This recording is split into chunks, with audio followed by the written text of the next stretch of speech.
I don't really think my hair is in the best position ever, but anyway, man, I'm sat outside here. I've actually been sleeping. Just woke up, decided to get out, sit on my balcony, enjoy the view. Although there's no view exactly because of these overgrown trees that the landlord has refused to cut. Scary disturbs my head. So I can't really see the cars that are driving over that side. I'm just sat here. I mean, it's kind of blocking the gate, so anyone who's getting in can't see that I'm sat here recording. But anyway, today again I sit here to show up and try to record something. And this time I'm not in my typical setup because, man, bro, that setup can feel so professional sometimes.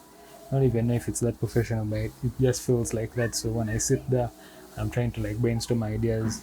My mind is like, limited, bro. You have to put up a show. So just sitting outside here, relaxed, in a kind of like evening, calm weather. Yeah, it's good. And also because it's the evening now, it's 6 something right now. It may be a bit dark to record inside, though I can just crank up the eyes on the camera and it just brightens up the scene.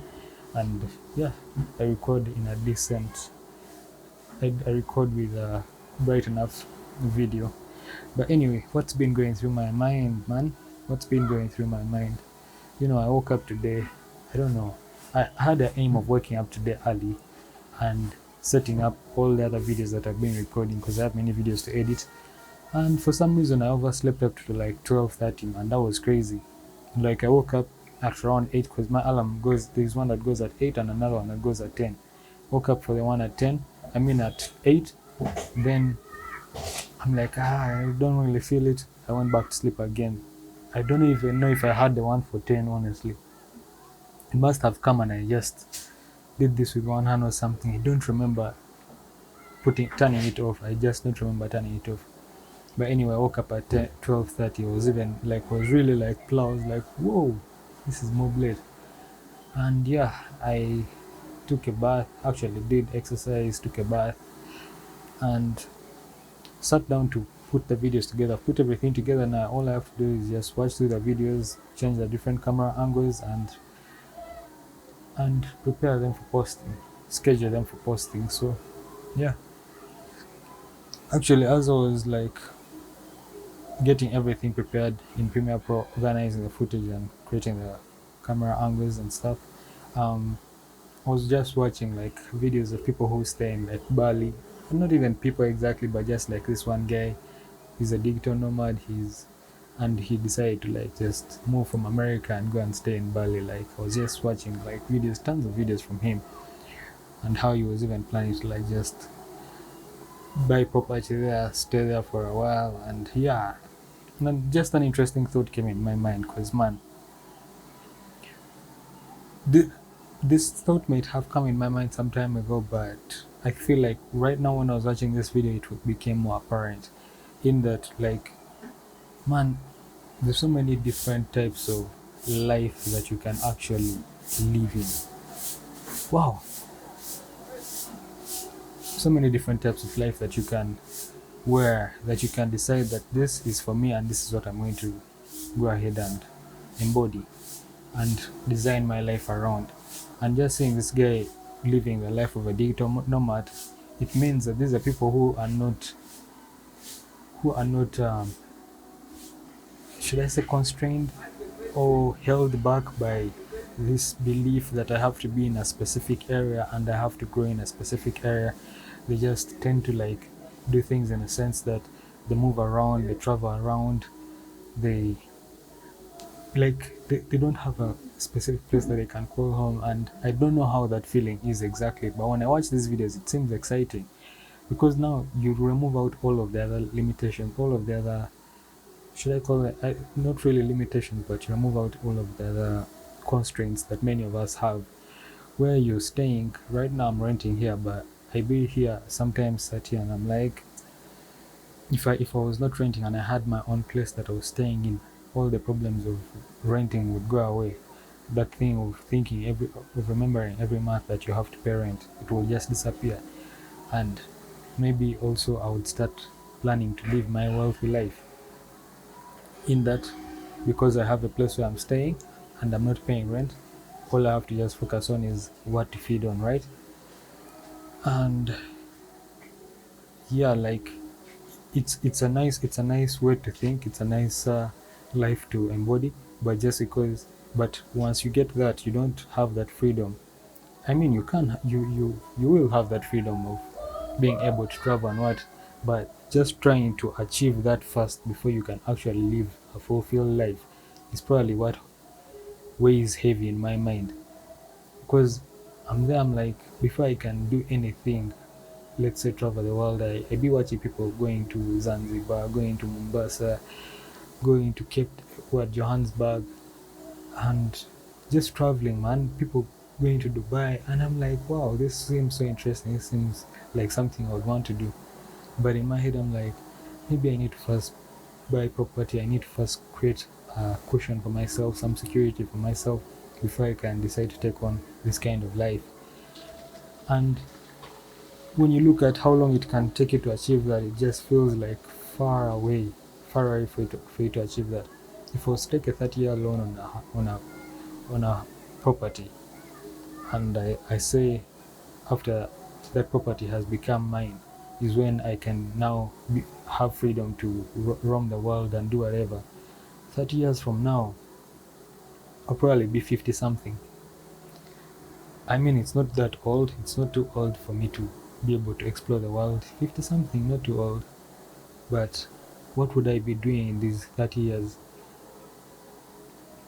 that would give me fulfillment besides just staying home here, besides just staying in my space and paying rent all the time? Because I'm looking, in order for me to start traveling the world and having the freedom that I want, I need to first have property that gives me security. So in case like I face any setback while I'm traveling or something like that, I can just tell myself, you know what, all I need to do is just get a one-way ticket back to Kampala in my house, and once I'm there, everything will just be fine. Now I'll just have to figure out how to I don't know, how to survive. Because I have a space, I just figure out a way how to survive, right?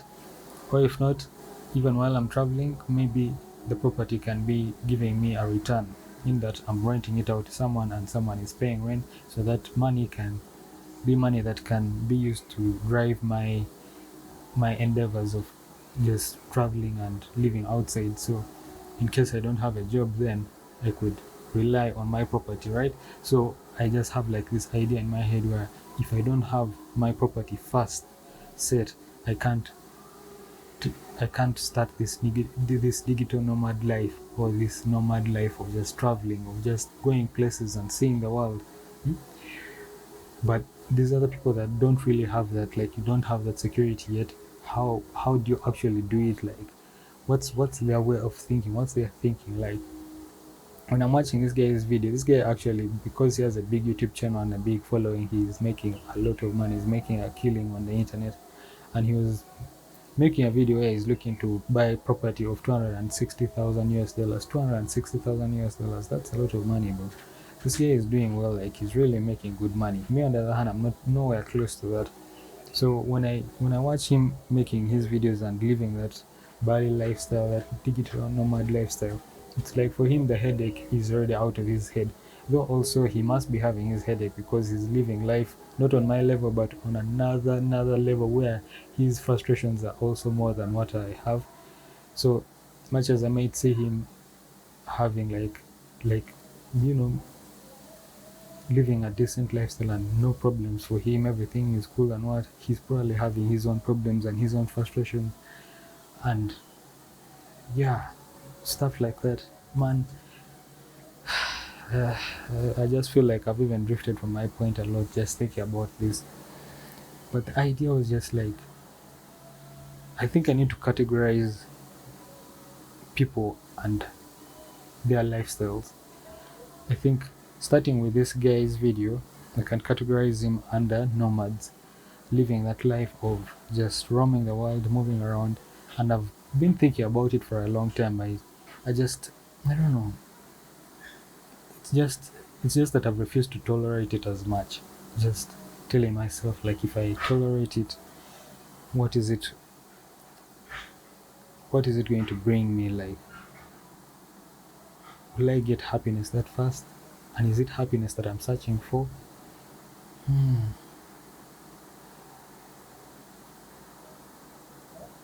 Uh, Man, it's just roaming in my head, man. When I was in Kenya last year, and I went to Tanzania as well, in Dar es Salaam, it was just a nice feeling just being in those countries and just like you.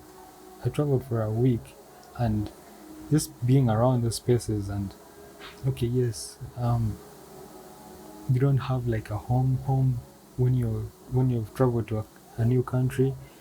You just like living from space to space, renting. And so we were 3 nights in Kenya, I think, then 2 nights in Dar es Salaam, and just living that lifestyle. I mean, it gave me a glimpse of what a digital nomad lifestyle would be like.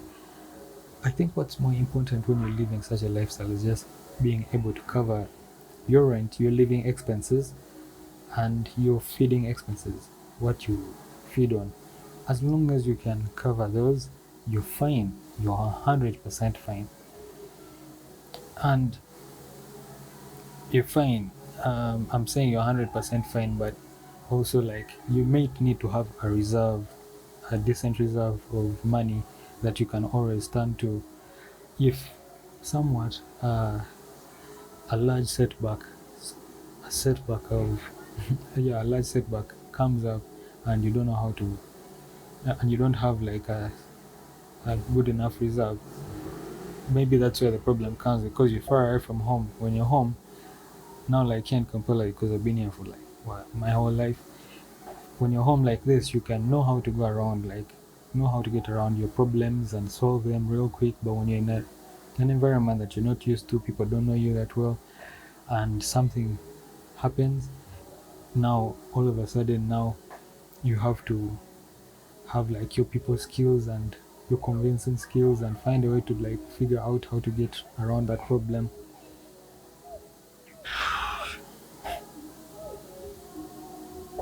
Yeah, by the way, actually that's like the biggest hindrance I think about being a digital nomad. I'm sure many people live paycheck to paycheck, right?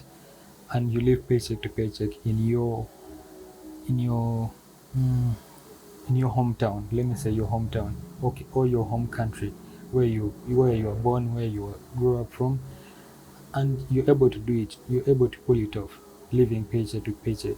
But now, when you decide to live a digital nomad lifestyle where you're moving from country to country, why does it become hard for you to live paycheck to paycheck living that lifestyle? Why can't it be easy for you to just live paycheck to paycheck living that lifestyle? And for me, I think it just comes down to not being able to make enough. I mean, it just comes down to emergencies. Yeah, it just comes down to emergency because now if you get an emergency, a heavy emergency that you can't really finance off of your paycheck to paycheck lifestyle, that's where the problem comes. Because now what? I think the deportation guy is going to start looking for you to take you back to your country. Because when you're in your own country, you you just have that comfort. Like, I don't know if it's really comfort, but you can always get around things. Like, you can always work around things, and it's not like your country is going to deport you in case you're unable to pay your landlord money, your landlord rent. It's not like they can just deport you. But if you're in another country and you're not able to pay off your rent and the landlord because you're a foreigner, is it going to be that lenient with you and give you more time? You know what's going to happen. I don't know. Like, there are advantages to having a space. There are advantages to living in a country that you've grown up in a country that you have citizenship. There are advantages to that as opposed to living in countries that you don't have citizenship and you haven't lived there for a while. Also, just me, when I see myself here in Kampala, I've lived here in Kampala for a while, so I just know how to get around Kampala. Like, I just know. I just know, throw me anywhere. I think throw me anywhere in Kampala, I'll figure out how to hustle my way around. Like, just that's what I have happened to think. But if you throw me in Dar es Salaam, I mean, I was in Dar es Salaam, and it didn't really give me those vibes of I'm living in a foreign place. It kind of felt like Kampala in a way. Like, the weather was warm, calm. I mean, that's kind of the vibe that I get from Kampala, a bit calm. And it's not like fast paced as Kenya. Kenya was a bit like active, but also like I did see like I could get around Kenya. I could, just that when you see the place is massively developed, it's far more developed than here with international bodies and what, and everything is just money centered as if, because in Kenya it felt like people are chasing the bag, as opposed to Dar es Salaam where it didn't really feel like people are chasing the bag, though people are chasing the bag, but it was not like something that stood out. Even like here in Kampala, yes, everyone is like trying to make a living and what, but because it has that home aspect, and this is like this is where you've grown up from, it doesn't really feel like you're being rushed and you have to make the money ASAP. Whereas in Kenya it was something different. So if I'm to start living that digital nomad lifestyle, and say I'm relying off of my work right now, because I can literally start doing that, man. Like, I can work from anywhere as long as I have access to the internet. I can work from anywhere. But what am I missing here? What am I missing here? I think what is really disturbing my head here is just not having something that you can call your own. Because living a nomad lifestyle, you have to be comfortable with not owning anything. Yeah, actually, I think I've got it there. I've nailed it right there. You have to be comfortable with not owning anything. And if there's anything I know about myself, I'm very, very comfortable with. I'm very, no, no, I'm very, very, I'm not okay. Actually, that's how I should come with it. Now about it, I'm not okay with not owning anything. I'm not okay with it. Like, I usually want to own stuff. I usually, I was thinking of moving from this space to start renting in a furnished apartment.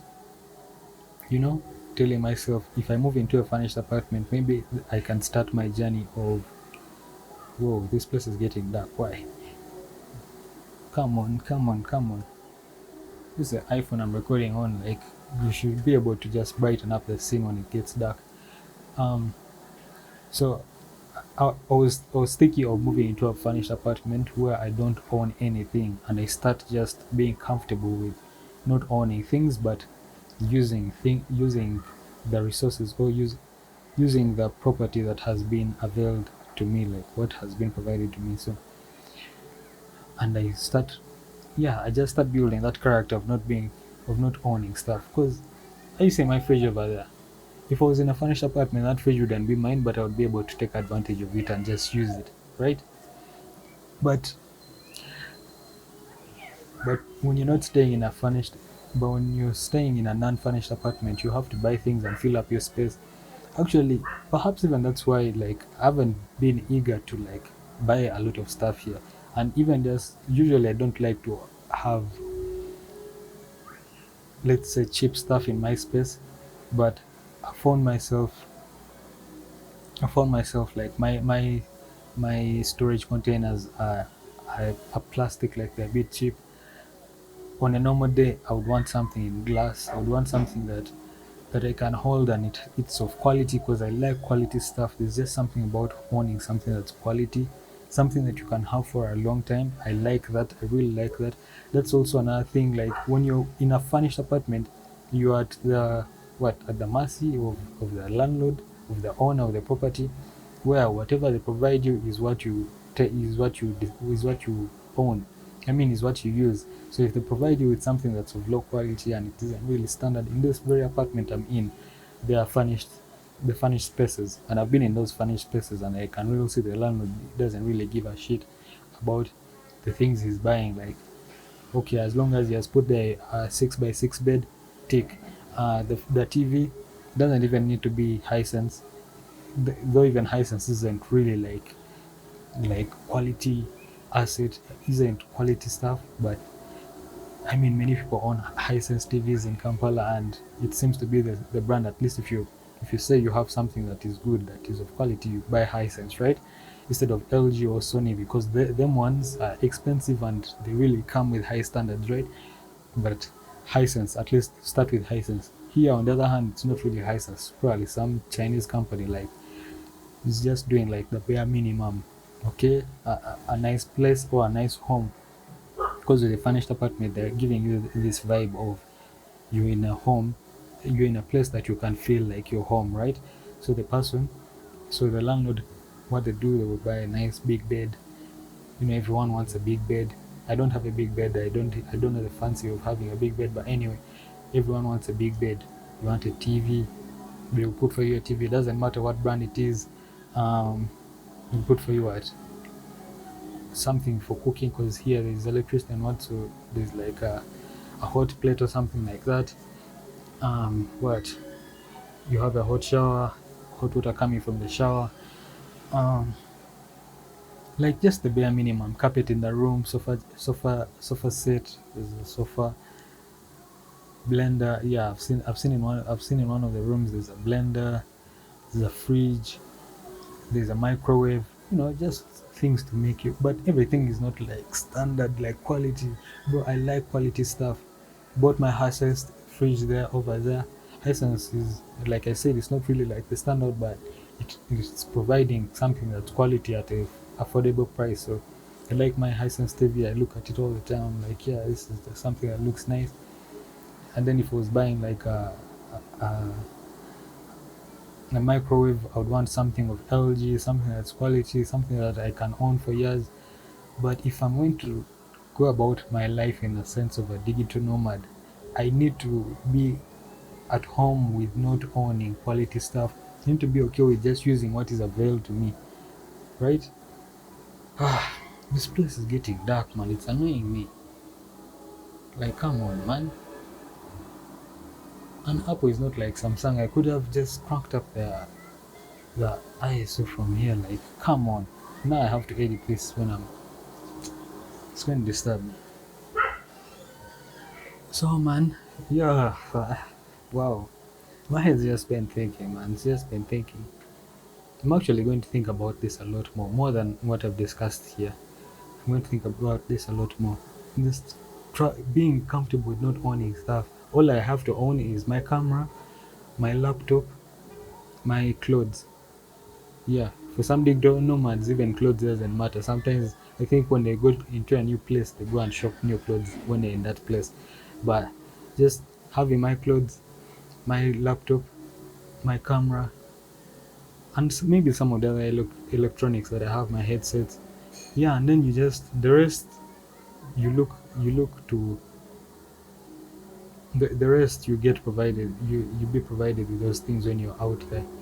But also, like, since you're living the life of a digital nomad, you don't have you don't have that comfort of, I don't even know if it's comfort, but your budgeting in terms of food wise, I think gets a lot more expensive. But now me, when I'm here in my space, buy I can just buy a sack of rice, sack of stuff, and then I just stock them. I mean, it's also possible when you're in a furnished apartment. I'm very sure it's possible.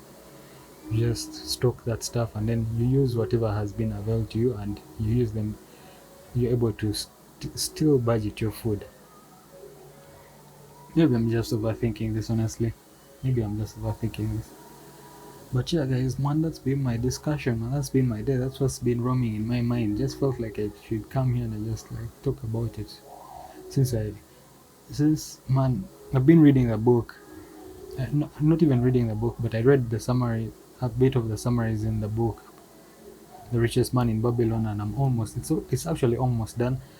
But that strategy to me, I don't think is going to work. I don't know why. Something just tells me it's not going to work. Also, I've just been feeling bored about talking about um, money and finances and telling you guys, oh, you have to be like this, like that. I don't know why, man. That whole advice thing. I mean, me personally, I know how to go about my life. I know how to go about my life and my business, and trying to advise other people to like also do the same. I don't know, man. For a minute, it was working out, like it was going on well, like telling you guys, man, even giving you guys stories from my own life, and I don't even know how many people have touched and how many people have sparked in their minds the thought of wanting to live an intentional lifestyle.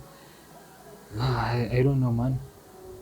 I'm just feeling like I'm getting bored with the whole arrangement, with the whole thing, and also like I find that I get so repetitive in many of the videos. Like you find yourself talking about the same thing over and over. Guys, make sure you read. Make sure you save money. Like it feels like it's the same thing. And I don't even know how them guys, them financial advisors, do it in their videos. Because when you're talking about finances, like there are predefined things that you talk about, and they just tend to like change the title of the video and still talk about the same thing, and they're okay with it. I don't know how you find someone with 320 view videos on their channel and they're just talking about literally the same thing. It just feels like the same thing. It just feels like the same thing. But I mean, even me, when I'm like looking for advice on something, when I'm watching a video on a subject, I'll watch over what 60, 50 videos, like so many videos on the subject, and I'm okay with it. And I'm just trying to reaffirm it in my head by watching so many videos of this on the same subject. So I think that's the same thing with these people. When you like, when you niche down and you're talking on subjects in a specific niche, right?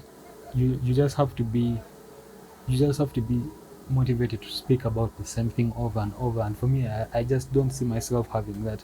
If anything, because my interests keep changing all the time, I just feel like I'm going to be okay, like just talking about whatever interests me in the moment, or just diving into different stuff, man, different things to talk about. That's why in the beginning, when I was taking on this exercise of recording every single day, I'm like, man, just discuss whatever interests you in the moment, right?